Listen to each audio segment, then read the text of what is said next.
Professor Alag, dignitaries on the dais, Mr. Deep Kapuria, Mr. Peticoni, Mr. Schaefer, Mr. Nkemeni, Dr. Sarita Nagpal, participants in this international conference, especially those who are coming from overseas. A very good afternoon to you all. It is my privilege to be here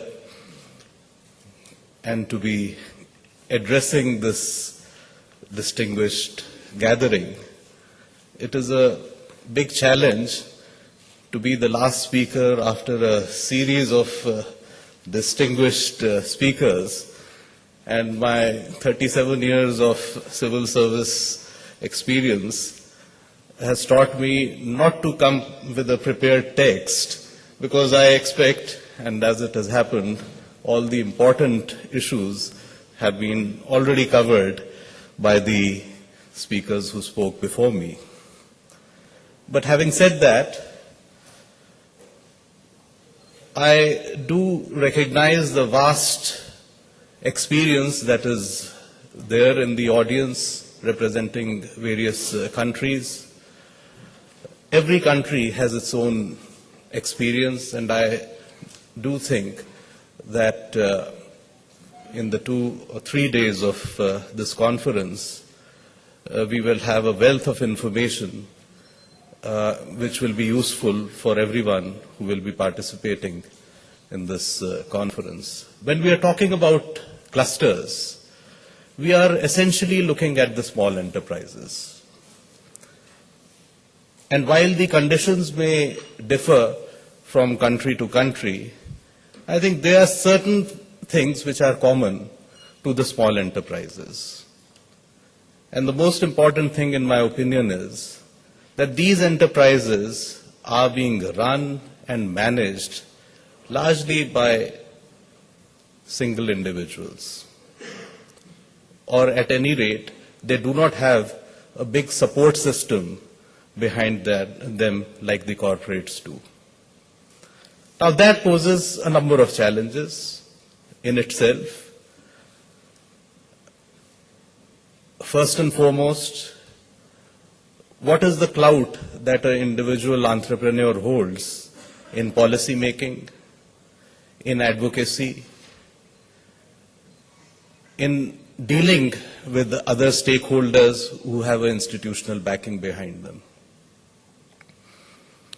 Cluster is a methodology in which these entrepreneurs can get together and do things which an individual cannot do, and which, to a large extent, the bigger enterprises, through their own corporate setups, are able to do.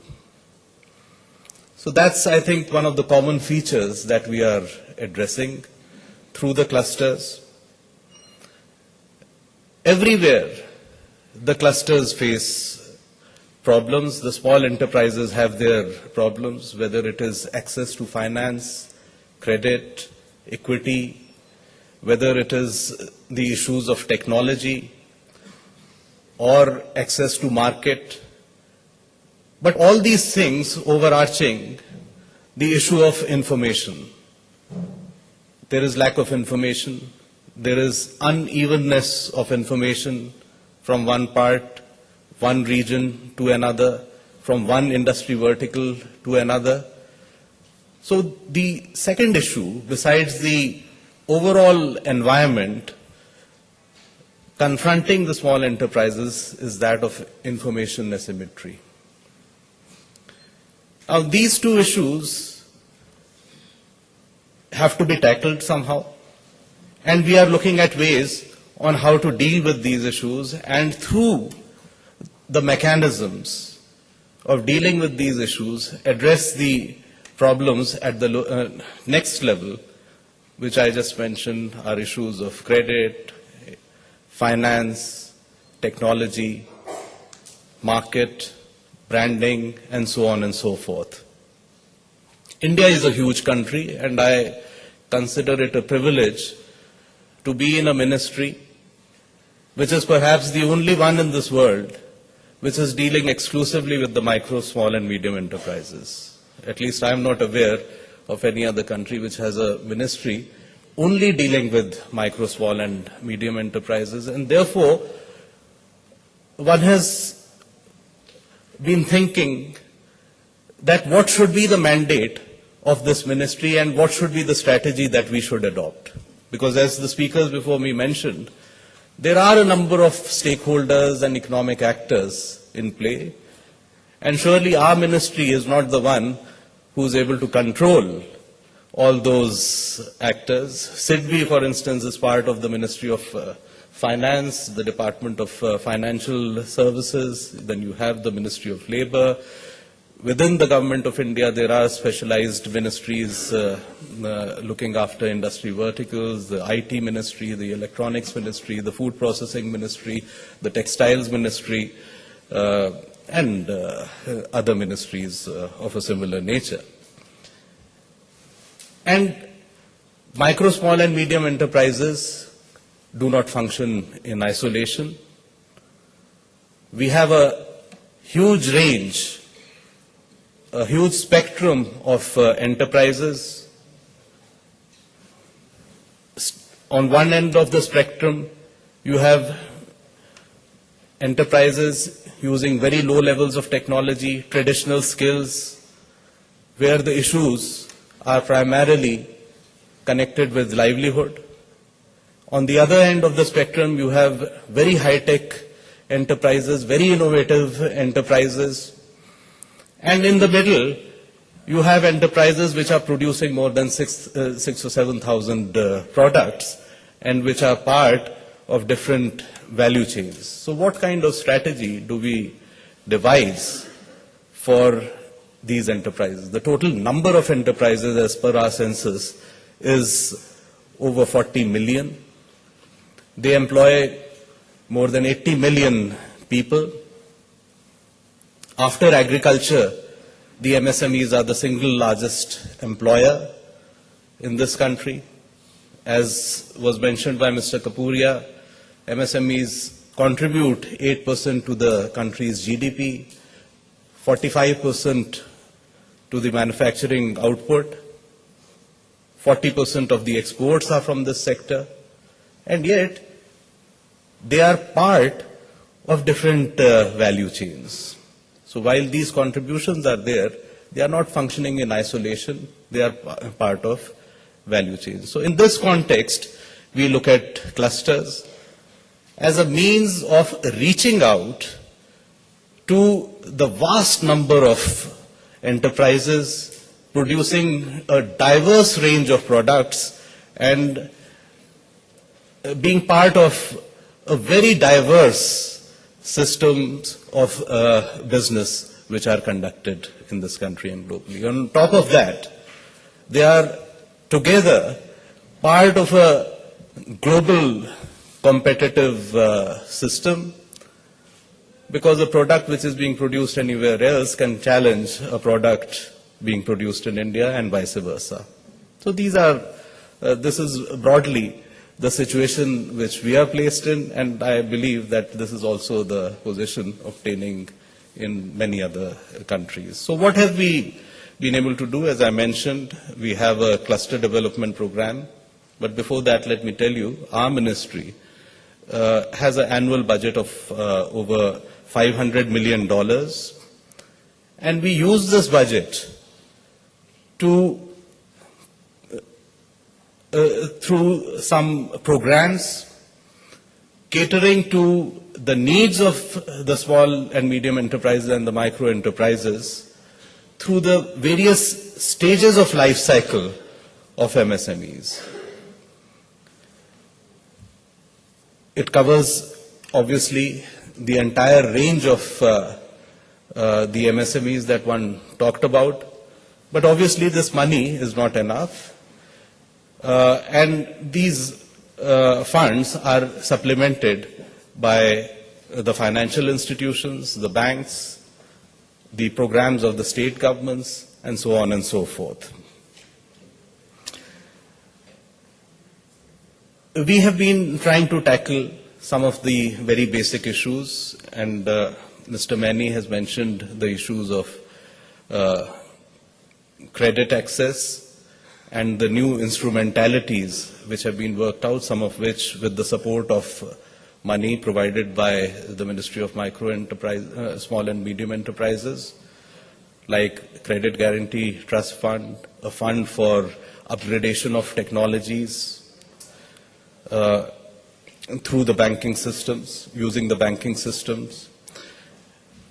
One of our very innovative programs was the National Manufacturing Competitiveness Program, in which, again, we have adopted the cluster approach for reaching out to the large number of enterprises. This program has 10 components. It's been on for about 3 years. And today we are able to see the results. We have been able to see the results with initiatives such as lean manufacturing techniques, design clinics scheme, IT interventions, market improvement and access scheme, energy efficiency scheme, and many others. It is best to hear the people who have adopted these processes. In a recent seminar we organized, we were considerably encouraged by what was described by the entrepreneurs. People have been able to effect cost savings to the extent of 15 to 25% through lean manufacturing techniques. I had the good fortune of initiating that program about 3 years ago, and at that time we ourselves were very skeptical as to whether these techniques could be applied actually in the micro and small enterprises.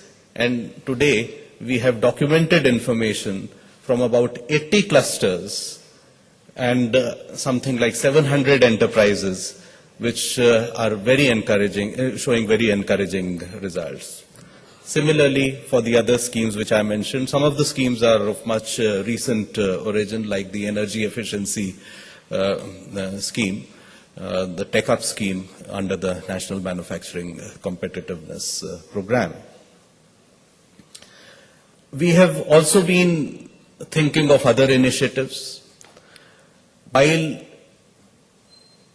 working through the physical clusters is certainly been successful, and there are a number of foundations, including the FMC itself, which has been working through the physical clusters. Yesterday, we have been able to finalize the concept of a virtual network of clusters, because we find that reaching out to so many enterprises and providing them expert inputs is a costly affair. And it will take time to reach out to the thousands of MSME clusters across the length and breadth of this country. And somewhere there could be also a dilution in the nature of our interventions. So to complement the interventions of the physical cluster, we are now introducing the virtual network of clusters, which will lend itself to collaboration and networking amongst the multiple actors which are needed by the small enterprises if they are to remain competitive and if they have to grow. So we are trying to link up the small enterprises, the academia, the academic institutions, the research institutions, providing for students to come forward and have a hands-on experience with the enterprises. The financial institutions like the SIDBI and the commercial banks. Some of the institutions which we have assisted for our incubator schemes can become part of this network. That can also attract a large number of people who are interested in early stage financing and venture capital and angel funding. So this will be a network of different stakeholders, and the manner in which the platform has been created, we will be able to form subsets within this vast network of industry verticals, of groups who are interested in organizing themselves in smaller groups and more closely knit groups. It will have provision for the large number of well-meaning people in this country and outside this country, the diaspora, who are interested in doing something and who don't know how to go about it and how to start their interventions and engagement with the MSMEs. So all these possibilities, we do hope that this platform would generate. We will formally be launching such a platform maybe in the next 2 weeks or so, but it has been already tested how it is going to work, but with a little bit of more information being fed into the database, we will be able to formally launch it. We consider and Professor Alag actually was alluding to that particular segment, the agro-based industry and the village industry. Mr. Mehni and I have been discussing the huge potential of this sector, which is yet to be realized. We have a cluster development program specially designed for the rural industry, and we are considerably upscaling that program and modifying that program to cater to the needs of the rural industries, the existing skills in our rural areas, and to leverage the developments which have been taking place in agriculture and related sectors like dairying, poultry, piggery, and so on and so forth. So that is another initiative that we are going to be launching. In this context, in fact, I was mentioning about this yesterday's workshop on virtual clusters, and we had a very interesting presentation there on the potential of honey exports from this country and the huge amount of work that can be done in that sector alone. So these are the kind of initiatives and initiatives which can lead to a lot of growth. It requires a lot of technological input and expert advice. It may require some amount of funding as well, but not all that much. At least from our ministry, I would say that the government recognizes the role of the micro, small and medium enterprises, and many other countries which were perhaps 10 years or 15 years ago were not fully convinced about the role of such enterprises are now getting convinced about the importance, how it helps the local economy, and generally that it is not that only the big manufacturers. Of course, the big manufacturers and the original equipment manufacturers have a role to play, but the manufacturing trends, the methodology of manufacturing, Mr. Kapuria was mentioning about the auto sector, of which he's a very important part, but the manner in which the automobiles were being produced 25 years ago or 30 years ago was entirely different from how they are being produced now. The entire automobile industry is dependent to a very great extent on the small manufacturers for the components. Maybe 400, 500 components are being supplied for producing a single automobile. And that's where the importance of the small enterprises and the cluster comes in, and strategizing as to which stakeholder does what. From the point of view of the government, the issue is that while the private sector and the private players will surely align themselves, keeping in view the market conditions, what are the stimulus or impetus, as Professor Alag mentioned, should be given by the government? We have to be on the right track and provide the right kind of stimulus, after which the market forces can take care of the things on their own. I do believe that with this wealth of knowledge which is prevalent in this room, many more ideas will come up.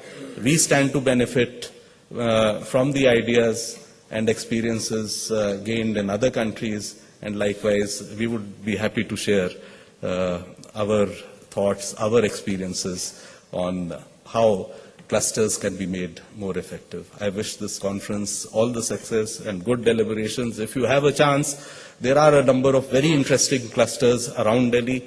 In fact, if you see how the old city of Delhi is organized, as indeed any old city in this country, they are also clusters. The Chandni Chowk area, the Kinari Bazaars and the Balli Maras and all specialize in certain products, and that they were the historical clusters in a sense, which were linked to the producers, and here was a linkage between the market and the production centers of this country. Thank you very much.